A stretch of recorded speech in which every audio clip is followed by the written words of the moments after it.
All right, carrying on with our hyperbolas examples. The first one here on the second page of your notes is a simple example with a hyperbola centered at the origin, and you were supposed to write the equation in standard form. These equations on the first sheet of your notes are the standard forms. When it says write it in standard form, you're looking for an equation in one of these forms, okay? Just so you know how to leave your answer. Same with the ellipses were that way, and parabolas as well.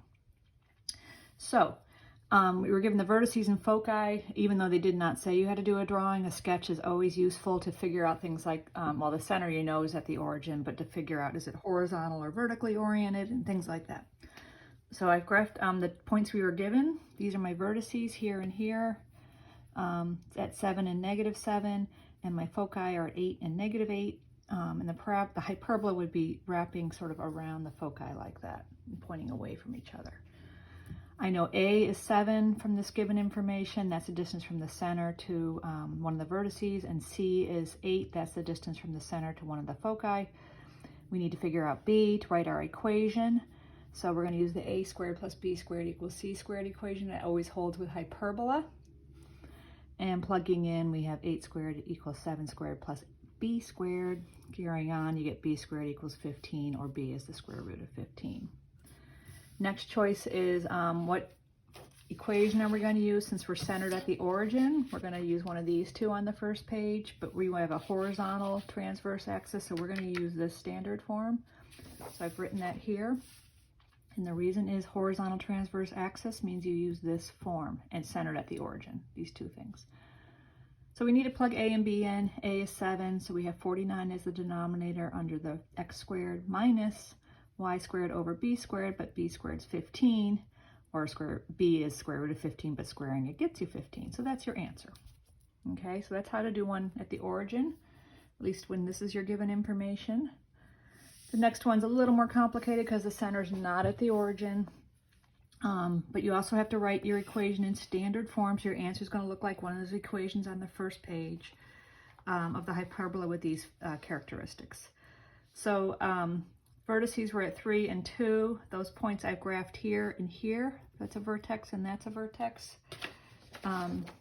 Foci are at 3, 1 and 3, 11. So they're my foci. And I've drawn my hyperbola kind of wrapping around the focus that going through the vertex. So that information I can figure out. The vertex is, the center is going to be halfway between these 2 points. So 10 and the difference between 10 and 8, 10 and 2 is 8. You can write that if you want. That tells me the length of the transverse axis. So 2A equals 8, and that tells me that A equals 4. You might have been able to figure that out just by doing some counting here. But A is 4. That's half of the transverse axis, which is the distance between the vertices. C is 5, because now that we know that A is 4 tells me that the center is 4 units away from each vertex, so 4 up from 3, 2, or 4 down from 3, 10 is 3, 6. That's my center. It's right here. A is 4. C is 5. The distance out to either focus from the center is 5. Excuse me. We can use C squared equals A squared plus B squared to find B. And you get B squared equals 9, or B is 3. And then we've got the information. We have A and B, and we have our center. That's what you need to write an equation. So since the transverse axis is vertical, use this form. We are using this form on your first page because we have a vertical transverse axis. So here I wrote it down, and I plugged in the center. 3, H goes with X. Make sure when you're using the vertical, you plug in the H. This is H, and this is K. X minus 3 goes here, Y minus K goes here, but the vertical always has the Y and the positive one. And then the denominator of the first part is A squared, so that's 4 squared or 16. The denominator of the second part is B squared, that's 3 squared or 9, and that's my final answer. That's in standard form, and I have the information correctly plugged in. Now the last stuff on this page is just a couple more features that hyperbola have. I'll start with actually eccentricity. This is similar to the ellipse. It is the ratio of C to A, meaning the distance to the focus from the center ratioed with the distance from the vertex to the center. In the case of an ellipse, that number is always between 0 and 1. In the case of a hyperbola, it's always greater than 1 because C is always bigger than A, because the foci are always farther from the center than the vertex. How big it is tells you something about its shape. So the more you pull a focus further away, actually it tightens the hyperbola a bit. So that's just a measure that hyperbola have, and in real world things, that eccentricity does tell you something about the behavior of the hyperbola. The other thing that hyperbola have that the other ones don't is the these asymptotes that bind where the graph is. There's either, if it's a horizontal asymptote, a horizontal transverse axis, this is the general equation of your two asymptotes, because there's two, because they're always meet in x.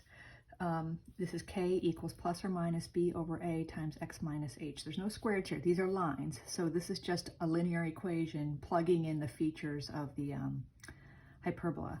If it's a vertical transverse axis, then the only thing that changed here is the slope calculation. Instead of b over a, it's a over b. And over here, I quickly, even though it didn't ask for the asymptote equations, I quickly showed you how to use these formulas on this problem to get the asymptotes. So the asymptotes of this particular hyperbola are, since it's vertical, I'm using this general equation. Y equals k, 6, plus or minus 4/3. It's a is 4, b is 3. And the reason that's 4/3, by the way, here are my asymptotes. The slope of these, you can count it out. This is 4 up, 3 over, plus 4 over 3. That's what this means. Or the plus or minus means you could go up 4 and negative 3, and that would get you the negative slope one. But this tells you the correct slope every time, because that box kind of shows you the slope. The corners, going corner to corner. So it's 4/3 times x minus 3. If you could leave it in that form, but I put these in slope-intercept form just to show you that this really works. So I took, there's a plus version, which is 6 plus 4/3 times x minus 3, or there's a minus version, which is y equals 6 minus 4/3 times x minus 3. This plus minus means I'm writing two equations at the same time that are basically the same, except for the slopes plus or minus. Working out the math here, though, you could distribute this 4/3 and you get 6 plus 4/3 x minus 4, because I do 4/3 times minus 3, the 3's reduce, and then combining like terms, you get y equals 4/3 x plus 2. That's the positive sloped one. That's this equation. The y-intercept is 2, the slope is 4/3, but that works, up 4 over 3, up 4 over 3. The other one, when you work it out, it becomes y equals negative 4/3 x plus 10, and that's the negative sloped, that's this one, which goes through the y-axis at 10 and has a negative 4 slope. So you can go down 4 plus 3, down 4 plus 3, or if you want to move that way, it's up 4, negative 3, up 4, negative 3. So that's why you have a negative slope. So that's it for these problems. Actually, you know what? I'm going to show you the last problem on this video. Let me get it. And we will be done with these examples. Here's example 2 on the 3rd page. It says sketch the hyperbola given by this equation.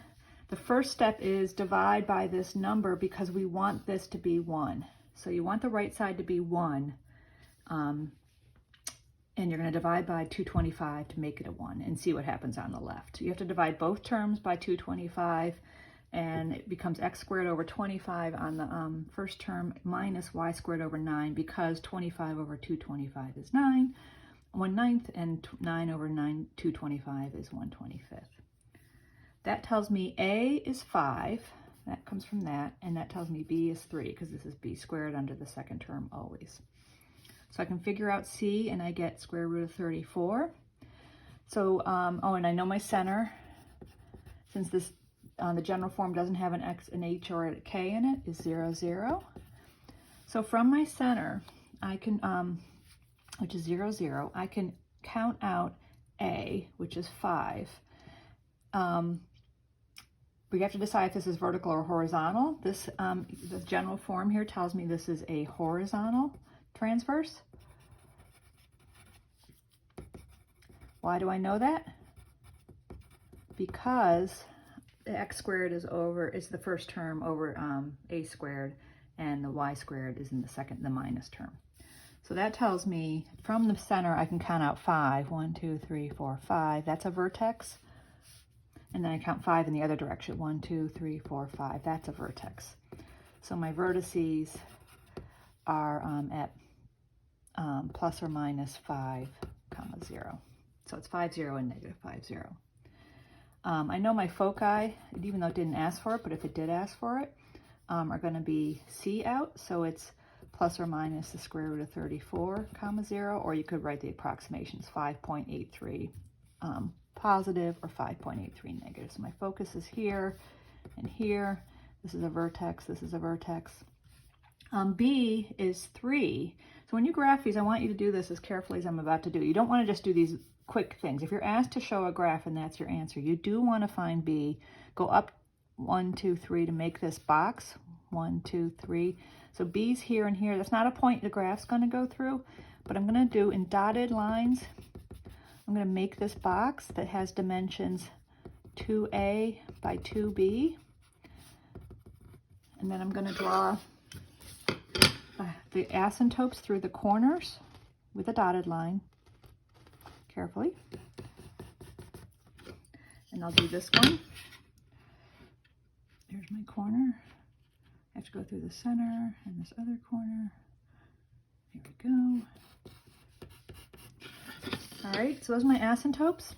Everything's dotted up to here because all this is doing is kind of telling me what the shape's going to be. And then now from these vertices, I can draw a curve that looks like it's about the width that it would be to kind of go in, stay inside these asymptotes, but get close to them as it gets further out. So the asymptotes tell me kind of how wide the parabola or hyperbola are going to be as it starts expanding on the outer sides. You should draw those asymptotes to have a good graph. So that's it. Oh, if it asks for the equations of the asymptotes, we could do those too. It didn't ask, but let's just quickly write them. So it's a horizontal. We're going to use this general form. So the asymptotes are this. Y equals K, which is 0, plus or minus this A over B, except B over A, sorry. B over A, which is 3/5 x minus 0. So this is really simple. It's y equals plus or minus 3/5 x. Those are my asymptotes, which makes sense. They both have a y-intercept of 0, and you go up 3 over 5 or up 3 negative 5, and you will have those two lines.